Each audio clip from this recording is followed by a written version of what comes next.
আসসালামু আলাইকুম। এই যে আজকে প্রচণ্ড গরম পড়তেছে, তাই আমি তরমুজের শরবত বানাইলো।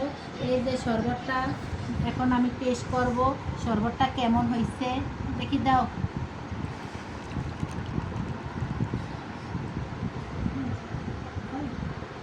শরবতটা অনেক টেস্ট হয়েছে, আপনারাও আমাদের মতো এভাবে ট্রাই করতে পারেন। তরমুজ আর দুধের গুঁড়া দিয়া আর ঠান্ডা পানি দিয়ে শরবতটা বানিয়ে নিয়েন ব্লেন্ডারে। শরবতটা খেতে অনেক সুস্বাদু এই গরমের মধ্যে।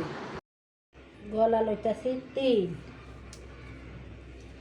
এই পাশেও 3,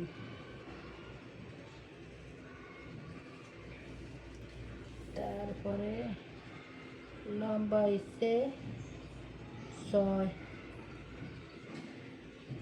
শুকনা মানুষের হচ্ছে 6, লম্বা মোটা মানুষের হচ্ছে তারপর বগুলের তল হচ্ছে 7,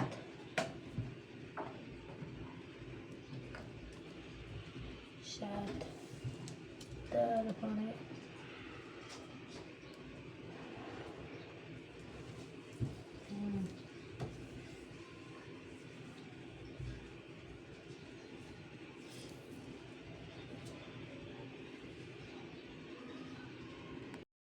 আজকে একটু আম বানানি খেতে মন চাইলো, তাই আম বানাচ্ছি।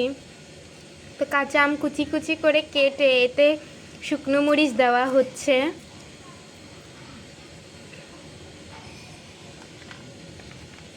এখন একটু দুধের গুঁড়ো দিলাম,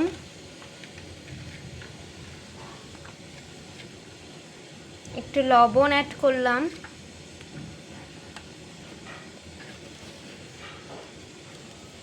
আর দিলাম সামান্য চিনি।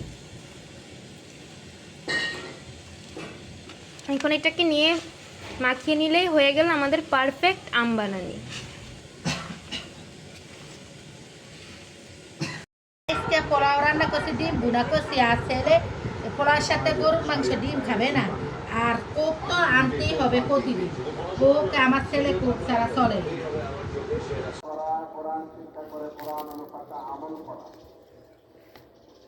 আল্লাহ তাআলা আমাদেরকে সঠিক জ্ঞান দান করুন। বিশেষ করে আমরা যারা মুসলমানের সন্তান হয়ে মুসলমান পরিচয় দিয়ে কোরআন পড়তে জানি না, তেলাওয়াত করতে জানি না, কোরআন অনুকরণ করতে পারি না, তাদের জন্য একটু সম্পূর্ণ বিষয় হচ্ছে মুসলমান হয়ে কোরআনের মর্ম করতে পারে।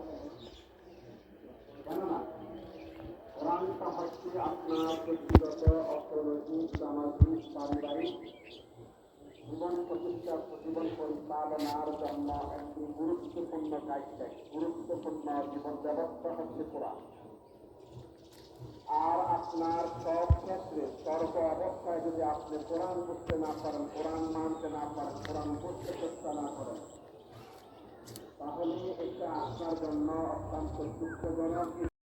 আপনাদের আঙ্কেল আজকে লিচু আনছে বাজার থেকে। এই যে কাঁচামরিচ, আর এই যে পাটের শাক, এই যে ধনিয়া পাতা, আর এই যে বরবটি, এই যে চিচিঙ্গা, কুমড়া।